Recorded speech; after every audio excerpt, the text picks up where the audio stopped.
What is going on, everyone? My name is Adam Gelman. Welcome to the Main Event Wrestling Cards Podcast. Episode 3. We've made it 3 weeks here, and I'm excited to be back again.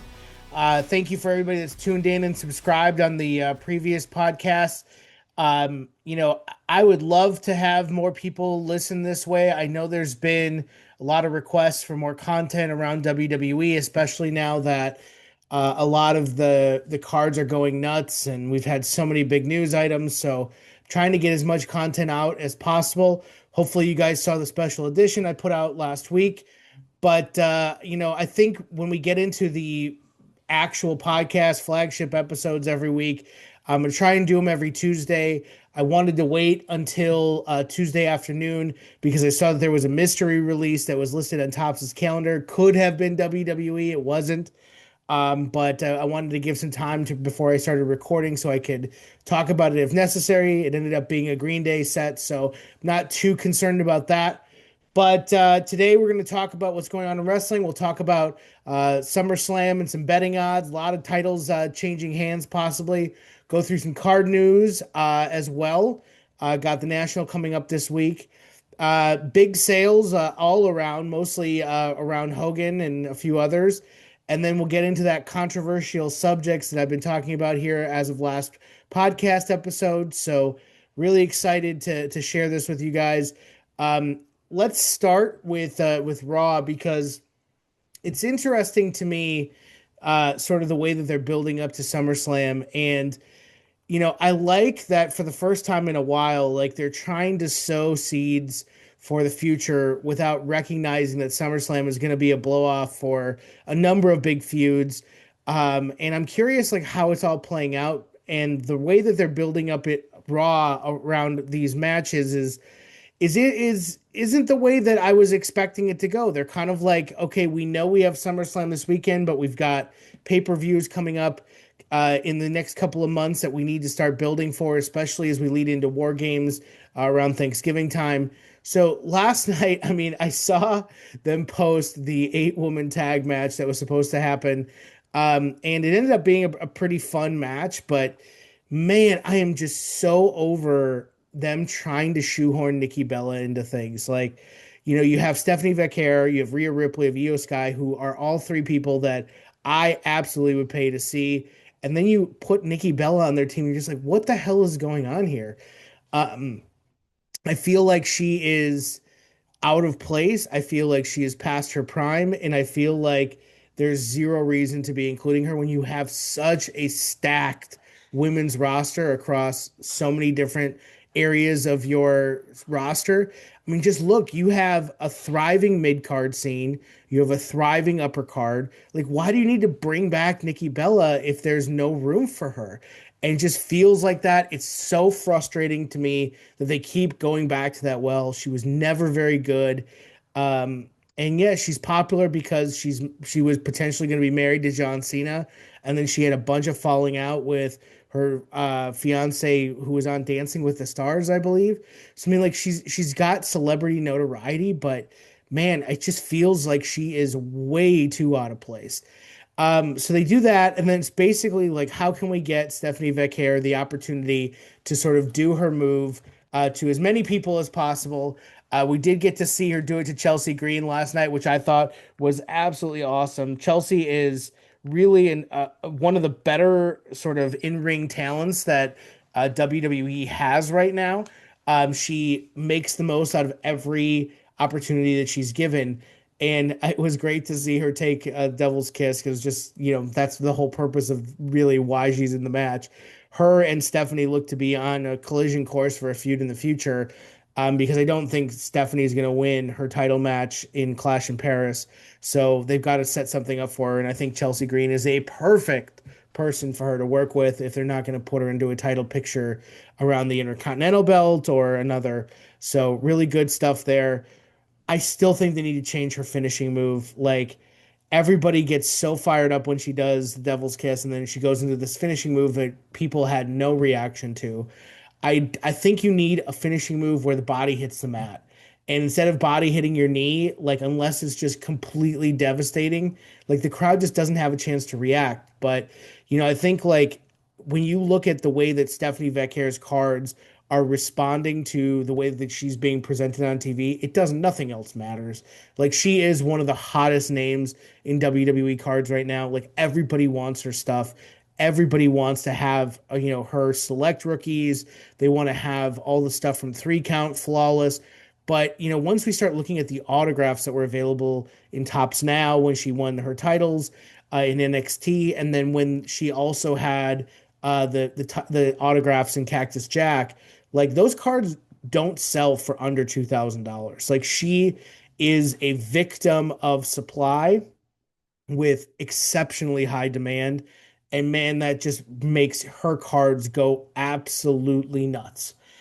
So I have a lot of really excited sort of feedback on how far Stephanie could go by the time we get to WrestleMania next year. I think it's very likely she's a favorite to win the Royal Rumble on the women's side. I think it's very likely that she could be slated for an Intercontinental Championship run. Having her beat Becky Lynch would be insane, but we'll get to that here in a second. All right, let's go back to Gunther and Punk here. That's where it went after the sort of the close of the show had begun. We're in the last couple of segments. I will always tune in to see Punk cut a promo. His talent on the mic is rarely matched. I think Gunther has struggled over the last couple of times that we've seen him on the mic, but he's had a couple of good promos leading into that Jey Uso match. And I think overall that this feud has felt unusual because it kind of came out of nowhere. Like I seeing everything that we're seeing on the WWE Unreal show, like this was originally the plan for WrestleMania 41, and now they're kind of like shoehorning it into SummerSlam.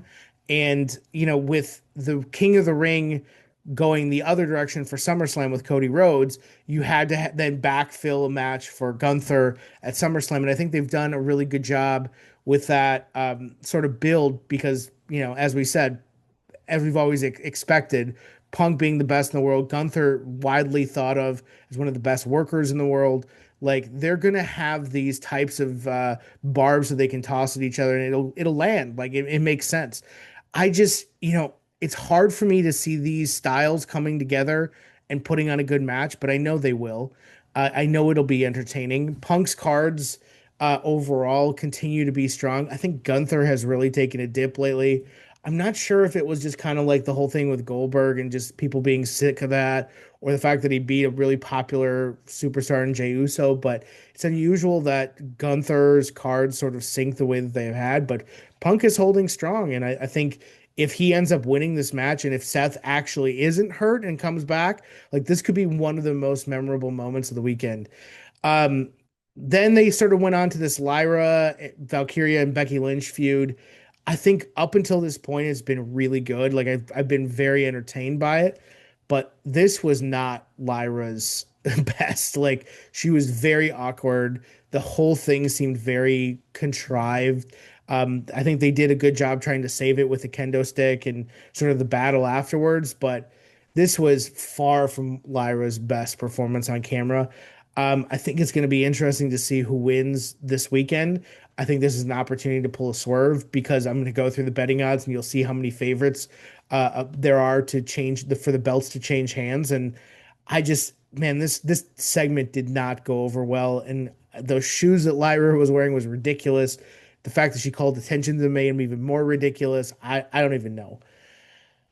Closing out and opening the show was Jey Uso and Paul Heyman and Roman Reigns and the same stuff we've seen over the last couple of weeks. But Paul Heyman is by far the best to do it in any way, shape, or form in the position that he's in. No matter when he is on camera, he is captivating as hell. And, I love seeing the way that he interacts with the crowd. I love when he's a bad guy.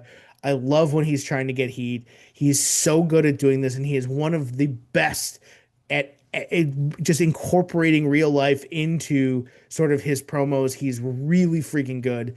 I think Jay still has a lot of work to grow to that level, but when you look at the way that this whole thing is playing out with him teaming with Roman against the Bronze, It's kind of a throwaway match. I think they'll probably either put it on first in one of the days, and it's really unfortunate because I would have really liked to see Roman Reigns versus Braun Breaker. I would have loved to see Spear versus Spear in that respect because I think could be Braun Breaker could be one of the top guys going forward. His cards have seen a surge since he joined Seth Rollins' sort of faction here, whatever they're going to eventually call them.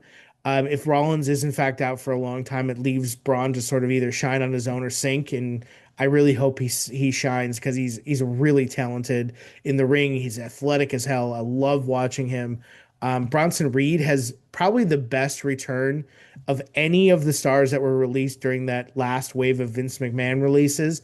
And it's really cool to see Bronson Reed just completely find exactly what makes him the most formidable part of this faction. Like the fact that he is able to cultivate that level of a persona, knowing how lost he was coming out of NXT last year, the year before, like before he was released and brought back, like there has been no bigger success story than that. I still think his cards are going to take a long time to catch on. He's just not the type of guy that collectors really like to see. But he does have such great sort of attributes that make him a force and a scary force in WWE. And they've done a great job presenting him and showcasing what he does best. So coming out of Raw, I think like I've SummerSlam, the go home shows are always hit or miss. I think this was kind of in between. It was good, wasn't great, all that type of stuff. But the true story is what's going to happen this weekend. And I was going through the betting odds yesterday, and I was just shocked at the number of people that they have favored to take titles from the existing champion. So I did notice that Cody Rhodes is favored to beat John Cena. Everybody is speculating. I said this last week. Are they going to do the double turn? I think if Cody Rhodes beats John Cena, that's a gigantic story. I think it gives them an opportunity to turn John Cena face before he leaves in December. But we've still got 6 months. So maybe this drags on a little bit. I would still be surprised if Rhodes ends up pulling this one off somehow. If Cena tries to cheat and backfires or something, I don't know. But the Cody favor going into this as the favorite, I think is a bit of a stretch. I do think Punk will beat Gunther. I think that probably has to happen for a number of reasons. Gunther taking the title off of Jay so easily with 57 days or whatever into his reign just to get the title for Goldberg's last match. Maybe this is just a stopgap thing and Punk beats him and Seth actually does cash in. If this is the main event on one of those days, I think that's absolutely happening. If this is an opening match, maybe on day 2 or day 1, I can't remember which one they had it scheduled for. Then it's probably not going to happen. We probably just see Punk beating him clean. Punk is going to walk away with a title at some point in the next few months before WrestleMania. I think he walks into WrestleMania as one of the champions before Roman Reigns likely comes and faces him. That's just my prediction. I'm not sure what's going to happen, but with Cena ending his run in December, I think there's a lot to consider here as how they build the champions going into War Games, how they build the teams going into War Games, all of that type of stuff. They also have Jade Cargill beating Tiffany Stratton. Curious here. Curious if Bianca gets involved. I'm curious if Naomi gets involved. I don't know who's going to. I think this is a toss up in my mind. Both of them could walk away. I really hope they don't put the title on Jade. Not because she doesn't look like a champion. She doesn't look like $1,000,000, but I think her in-ring skill is so raw that going after Tiffany and having her win is really difficult for me to sort of see. Tiffany is exceptionally athletic, as I've said a number of times, and like the two of them facing off seemed like a perfect fit to have a great match. But like I said, Jade just hasn't wrestled that many times, and she hasn't wrestled long matches that many times. So that means something crazy is going to happen here. Maybe she walks out the champion. I'd really like to see Tiff continue to have it. Maybe they find a way to find another challenger for her that eventually takes the belt off. I mean, they could position Alexa Bliss there. They could position Charlotte Flair, but it is what it is. but there's other places that it could be. And then speaking of Bliss and Charlotte Flair, they are actually favored to beat Judgment Day. So you have literally five matches here, including Lyra beating Becky Lynch, favored to where the challengers are the favorites over the champions. I find it exceptionally hard to believe, as I've said, that all of these things go down as they say. I think the most likely ones to happen are Punk beating Gunther and Jade beating Tiffany Stratton. I'm curious if Bliss and Charlotte win and then maybe sort of have a falling out that leads to a match at War Games. I don't see these two staying together very long, even though they've gotten a good crowd reaction. I think the match between Bliss and Charlotte is too good to pass up, so we'll have to see there. But that's probably the third one that I would see happening. Lyra beating Becky makes sense for the storyline and should happen, but um, I don't see where they put Lyra after this. Like, are they just going to put her into a feud with somebody else? Like, Bailey seems to be off that feud. Stephanie Vaquer has her title match coming up. That leaves a very few people on the heel or face side that would probably fit into this role. So I might see them keeping it on Becky for a little bit longer while they build up another challenger. It's not going to be Bailey. Maybe they find a way to have Stephanie Vaquer lose at Clash in Paris and then come after and beat her for the Intercontinental title at the next pay-per-view. That's the way that I would go into it. Plus, they have an Irish tour coming up, so I think you want her as champion. I don't know. We'll have to see. So coming into SummerSlam, like there's a huge opportunity for a lot of these cards to go wild. Like I think if Jade wins her first title, her cards get a nice bump. I think Bliss and Charlotte are already trading higher than they usually are. If they win their match, that's going to be really nice to see. So overall, like really good card on paper for SummerSlam. Curious to see, as I said, how it's working out. There is some card news sort of coming up here. First of all, found out today that there won't be any WWE offered at the national convention for the Topps Rapper Redemption. So, for those of you who aren't familiar with how this works, Topps has a booth at the national convention where you can buy boxes of cards at certain vendors, bring those boxes over to the Topps booth where they cut it open and make you open a pack or two, and then they give you an additional special silver pack with exclusive cards in it. There was a chance that there was going to be a WWE card set release, but it ended up being just baseball, college sports, and then Star Wars are going to be the three. I think this is maybe more expected. I should have seen this coming because there really isn't much WWE product on the floor that they're going to be able to rip. So it's not like you need dealers to be able to move product to this stuff. Like this is in demand enough that you don't need to offer a giveaway to move boxes or move inventory. So I think it's going to be uh, hard for them to align a rapper redemption for this particular thing. I also saw there were more delays for Cactus Jack. It was not featured on this week's pre-order stuff. So when you look at the way that the national convention would have sort of spearheaded some awesome visibility and publicity for this set, it doesn't look like it's going to be on the floor for the national. It doesn't look like it's going to be released here anytime soon, which is unfortunate. So there's going to be additional sort of question marks around what Topps is doing in this space, and I think it's going to be very sad that we're going to go through another month likely without more WWE product. But hopefully something happens early mid-August where we can get some new WWE product in the market. I also saw that Blez, which is one of the major breakers for WWE, has started offering virtual WWE repacks with some really nice cards in it. They run $129 a pop, and you have a chance to pull some of their grails that they have listed on their site. The checklist is all visible, so it's not one of those repacks where you're kind of wondering what's inside. You can easily go see on their website what's included in the packs. I've seen some people pull some really, really nice stuff. So if you're one of those people that wants to do the virtual repacks where everybody has like Courtyard, Arena Club, all those different things where you can go on the website and rip packs whenever you want. Blez is the first one to offer a WWE specific one. I would expect Fanatics Instant Rip to also come out with a WWE one in the future, but they likely need more cards for that to happen. So it's going to be a while. But yeah, I mean, this is the national convention. This week is the national convention, and I wish I could be there. I'm unfortunately at home this year. There's going to be some awesome stuff that I've talked about in articles on the Patreon group. So make sure to check out all of the features that I've put up. I put up some potential news items that could be coming up recently as well. But if you're in Chicago during this week, like this is the week to do it.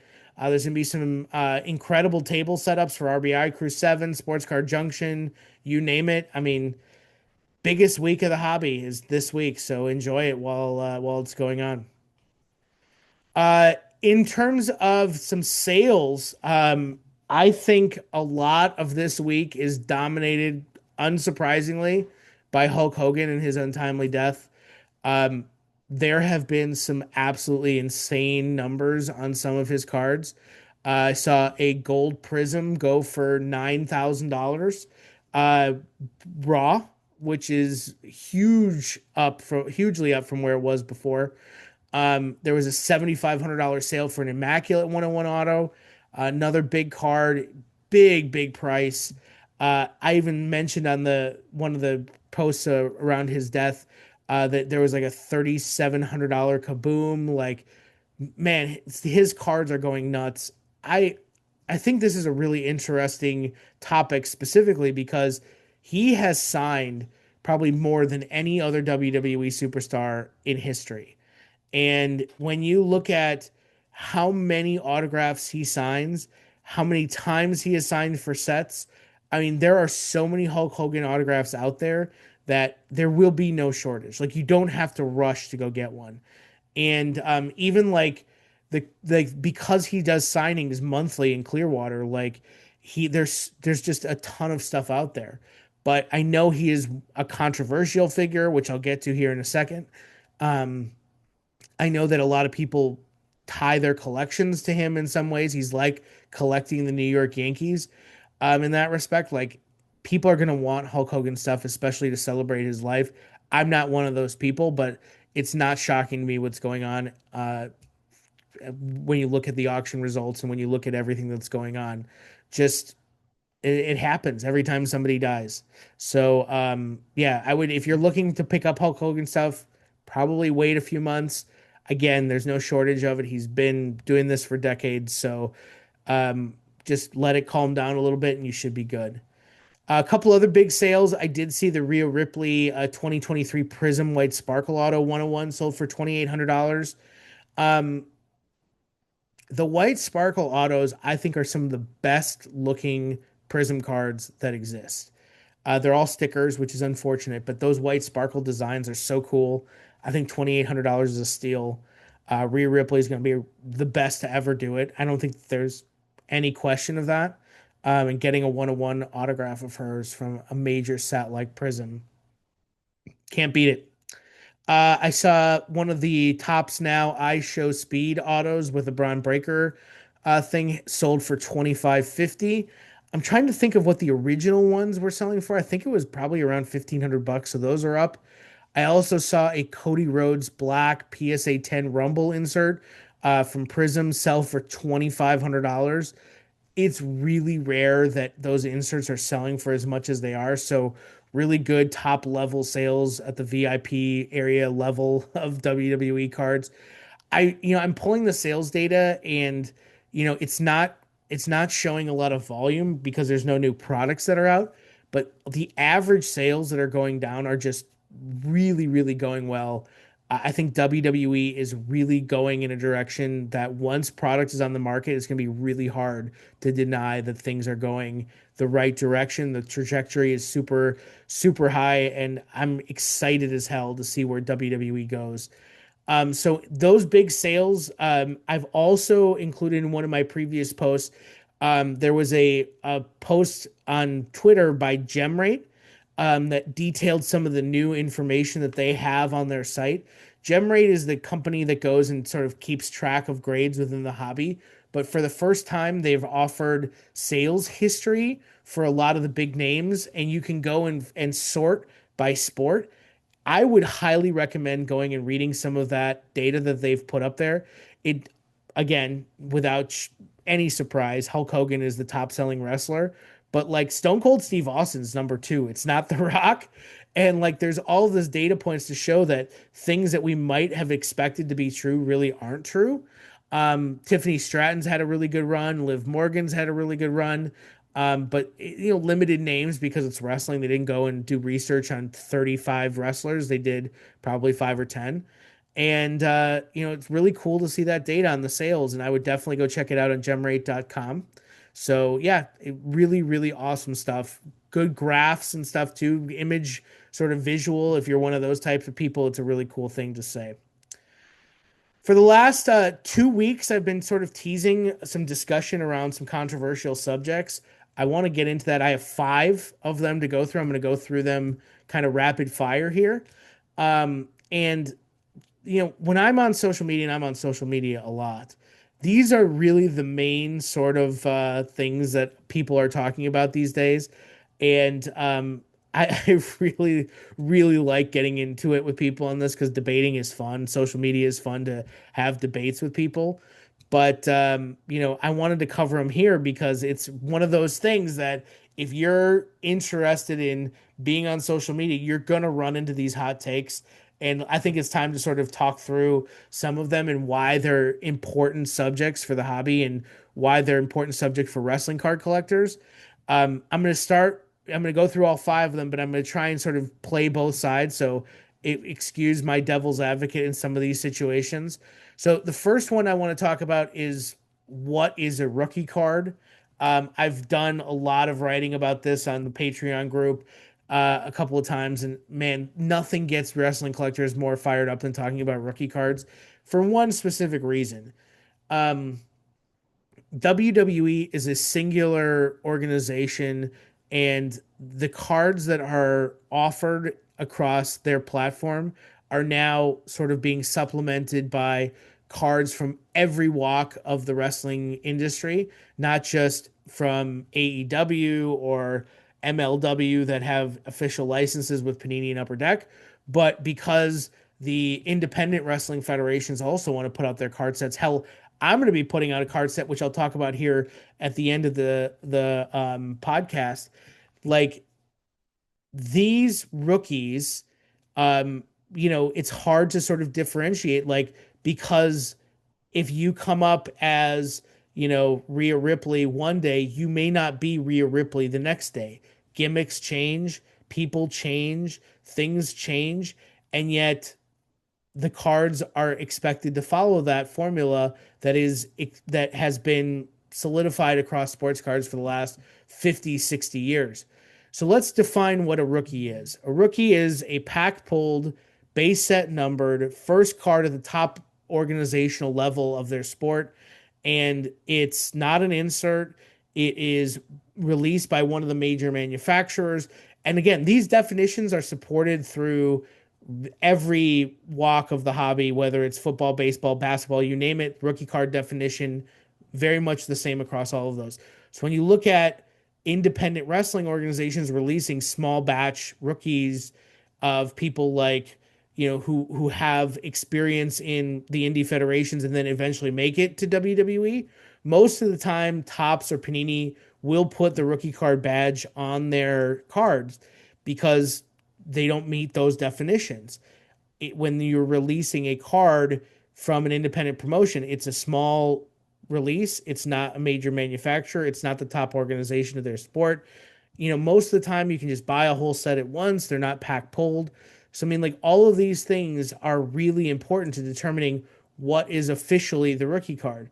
Now, there's also even in between the WWE sets, because you have back in 2018 and before, you had first NXT cards. And theoretically, if you're looking at the way Bowman is thought of in Major League Baseball versus the way the first NXT card is thought of in WWE, they're very similar.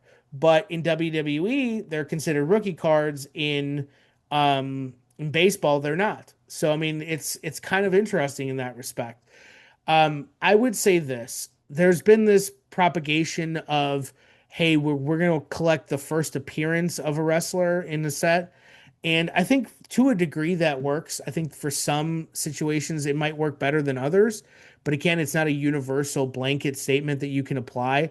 I think the rookie card definition here is old. I think the rookie card definition is archaic. I think it's hard to apply in every situation, but I think is in terms of accessibility and in terms of like the way that collectors migrate between sports, like you need a standard. And I think that applying it to, hey, this is their first WWE or AEW card licensed by a major manufacturer, that's their rookie. Like, I think that's probably pretty easy to understand. I think you have some Japanese brands like BBM where widespread, pack pulled, major manufacturer. You have the comic images from the early 2000s, late 90s. Like those were officially licensed cards. They were officially designated as, you know, official trading cards from WWF. So like all of those kind of meet the majority of the definition, and I think it's easier to apply that when you're trying to deliver an accessible experience for collectors. So in terms of that subject, I'm leaning much more towards the official rookie card definition easily can apply to wrestling, and I think it probably should. Doesn't necessarily mean those are the most valuable cards.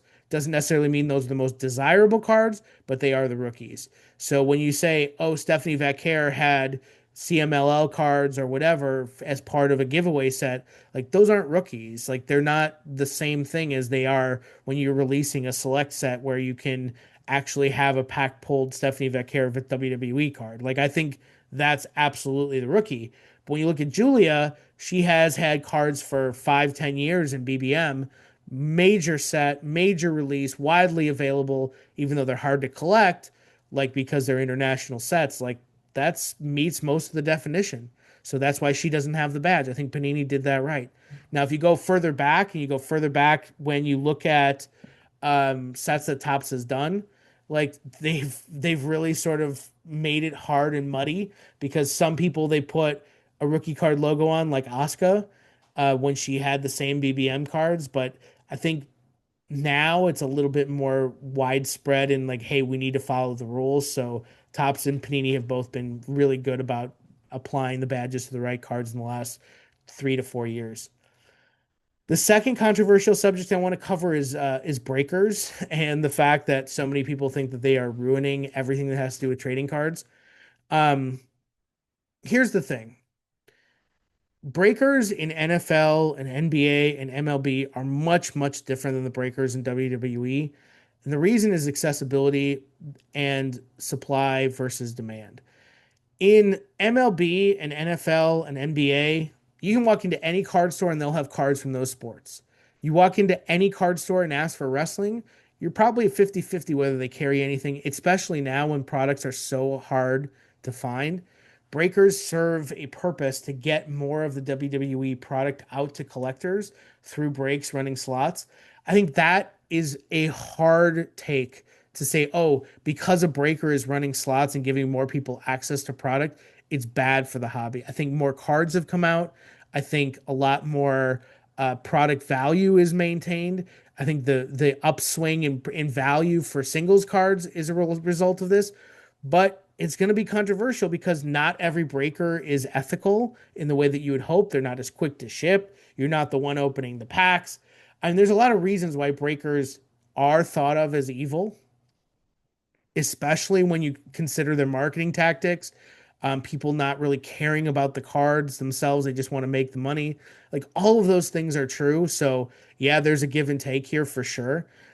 Saying that breakers are the evil empire of NFL cards is probably more accurate than it is for wrestling cards. Like thankfully, backyard breaks doesn't have as much of an influence in wrestling cards.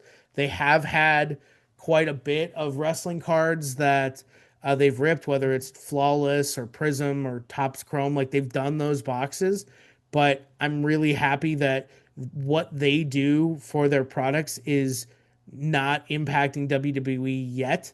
Instead, you have guys who are doing a good job and doing right by their customers. Like very few breakers out there have bad reputations in WWE the same way they do in other sports. So I think if you're looking at breakers overall, like my feedback is probably different than breakers in WWE. But I think here, just when you're trying to look at a controversial subject from the WWE perspective, I think breakers do more positive for getting cards into the market than a lot of people probably want to admit. I mean, I remember going to a Facebook group in 2017 looking for cards. You had to wait months and months and months for these cards to show up. Now, again, I understand that demand and is driven through wax, and that breakers ripping more boxes gets more people there and cards become more expensive. Hobby boxes become more expensive, all of those things, but it also builds a lot more equity in the collections that we've already built.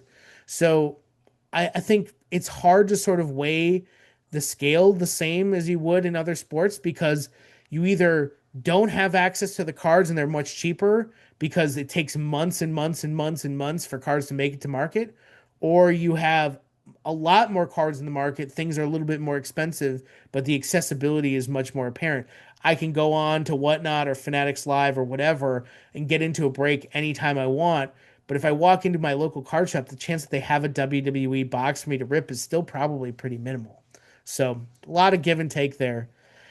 The third topic I want to cover is the idea of separating the art from the artist. I talked earlier about Hulk Hogan's death and some of the online sort of things that have happened as a result of that. I mean, Hulk Hogan has said awful, awful things. He is very unpopular in that respect, got booed out of the building last time he was in a WWE um, building or on a WWE show. I mean, it was covered in every way, shape, and form. And it's because he said terrible things. He said racist things. He said stupid things about COVID. He said stupid things about his politics and everything like that. So, I mean, people are able to separate the art from the artist in a lot of ways in WWE. I don't personally want to do that, especially when you see a guy like Ultimate Warrior and some of the things that he said in the final days of his life. Things that he said just are almost as bad as Hulk Hogan's, if not worse. And yet, again, people are able to separate that from his work in wrestling, and he's still a very, very valuable superstar.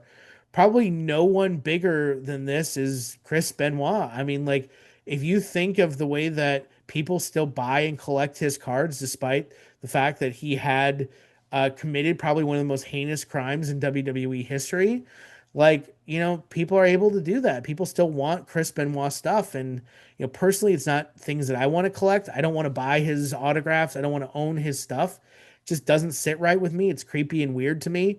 But for others, they want, hey, he was one of the best wrestlers of his era. Like, I want autographs, I want cards, I want collectibles. And, that's one of the things that I think drives a very controversial subject matter across a number of different things is like, do we collect people like Jake the Snake? Do we collect people like Ric Flair, knowing that Ric Flair had all of those issues with sexual assault and sexual harassment and his just general persona, or Jake the Snake drinking his own piss or whatever the story was? There's so many different things that go on. Like, if you're able to separate the art from the artist, like, you're probably having cards of those people in your collection. If you're like me and you can't, you don't. And I really find it difficult to cheer for Hulk Hogan, knowing what he said in the racist rants that were published online. I mean, he has yet to really apologize for any of that stuff in any way that made sense, and I'm just not going to support that. I don't agree with his politics. I don't agree with anything he's about, so I can't separate the art from the artist, and I don't collect him. I don't like him. I didn't like him growing up, to be honest. So I was always a fan of WWF. I was a big Stone Cold Steve Austin fan who has his own skeletons in his closet. I don't really own much Stone Cold Steve Austin stuff, but he was he was arrested for domestic abuse, and same situation. So I mean, there's so many different things in wrestling, especially from that era, that people are unable to get past, and that's totally fair. But it's a really controversial subject in wrestling because so many of the athletes have this problem. Same thing can be said about music and so on and so forth, drugs and alcohol aside. I mean, there's some terrible music stories. Even Travis Scott has who has been featured in a lot of recent stuff, has some major, major controversial items in his past. The fourth thing I want to talk about is parallels. I think there's a lot of controversy in WWE of why parallels, especially gold prisms, gold panini cards, are worth more than the autographs. And, this is one of those things that I think if you've collected NBA, if you've collected NFL, you know why these parallels are worth as much as they are. You know why the 101 black of The Rock probably sold for the price that it did. All of those things are baked into Panini's experience in the hobby. And especially when it comes to the gold prisms, the debut set in 2022, like all of that has history going way back in the NFL and the NBA. And I think like there's so much there that a lot of wrestling collectors maybe don't have experience with to understand why these parallels are so valuable. But it kind of comes down to the COVID boom and everything that happened in 2021. Most people who entered the hobby in 2020 and 2021 in this massive upswing of card values, Panini was the standard for NFL, NBA, a lot of different licenses that had a lot of value. And Prism sets were the flipper standard, or the investor standard, the collector standard. Everybody wanted those cards. So when you start to look at why the black 101s, the golds out of 10s, why those are such valuable cards, it's because over the course of the run of Prism starting in 2012 with football and going all the way through the end of the run, which will happen this year, those parallels have been the legacy parallels and have always been the chase worthy cards in those sets. So when it comes to WWE in 2022, that's the reason why so many people flocked to the golds and the blacks from that set. Especially when you look at the black finites that were first introduced in 2024 Prism, there's a huge lineage of black finite cards in all of these other sports that have huge crossover appeal. So if you look at what drives value in current tops and current Panini cards, a lot of it is what drives value in NFL and NBA. So there's a lot of reason why those parallels are worth a ton of money, even over cards that are autographed, which historically in wrestling have been the chase. Now it's different. And I think it's the result of really the crossover audience coming to WWE, bringing a lot more people to our family here, and how much those people have had influence over card values overall. The last thing I want to cover is these Topps delays and how much they have quote unquote ruined wrestling cards. I've already talked about breakers ruining the hobby. Well, now Topps is ruining the hobby because they aren't releasing wax. This is a tough one because I love ripping wax more than anybody. I love opening packs of cards. I know how much fun that is. I know how much that defines a lot of our experiences, but it's not the end all and be all of collecting cards. The cards behind me, if you're watching on YouTube, the cards behind me are the ones that, I care about the most. It's not about the new product. It's the cards that I've collected over the last 7 to 8 years. And, you know, if Topps isn't going to release product, then they don't. I mean, I'm just going to go continue collecting what I've always collected. And I think that's difficult for others to sort of understand how that all plays out. And it can be a detriment to their experience, especially if their experience is built around breaking, if their experience is built around sort of the pack ripping, going to their card shop and opening packs. Like, yeah, I get it, man. Your experience of the last 6 months has been rough. This isn't the first 6 month period we've gone without wrestling cards. It's actually probably the third or fourth. But it feels like the most controversial because Topps has every ability to produce wrestling cards or just not. The releases aren't hitting the shelves, but I will tell you, there is nothing that is hurting wrestling cards right now. The hobby, it's overall sports in general is up, up, up, and wrestling cards is right there with it. Like not having product out there maybe hurts the volume of sales, but it's definitely not hurting anything that has to do with the average sale. And I just think this is a take that will change very quickly once Topps gets products out into the market. We saw that Finest is starting to be signed. We know Cactus Jack is already signed. We don't know why it's not released. But those cards are going to come. Like the sets are going to come. Eventually, we are going to have a lot of different sets on the market. And then everybody, including myself, will be rushing to Whatnot and Fanatics Live to rip the products. None of that's going to change. Like we keep saying, oh, it's ruining wrestling cards. It's hurting wrestling cards beyond belief. Like, no, it's really not. It's hard to stomach because we all want to rip packs, and Chrome was expensive to begin with. Cactus Jack at WrestleMania was expensive. Like, that's not going to change even when new product comes. So if you're expecting that prices are going to go down just because new product is out, that's not going to happen either. Like, there's a lot here that we need to come to terms with, and that's wrestling cards are becoming popular. When there's more demand, less supply, price goes up. Pretty simple. So I don't know if I fully agree that Topps as a whole not releasing product means that wrestling cards are being failed. I will say that it has hurt perception of Topps and their ability to manage this license. I mean, I also think coming into this type of a situation right after getting three rapid fire products from Panini to end their license is tough. So I think overall people are expecting more out of Topps. They sure talk a big game, so they wonder why this isn't being delivered. I fully agree with all of that. Topps is not doing a good job in these first 6 months. They need to get more product on the market, but to say that it's hurting anything but just the amount of things that are being sold, I think is probably ill-informed. So that's it for now. For those of you that are watching on YouTube, I do have our first ever main event card set here.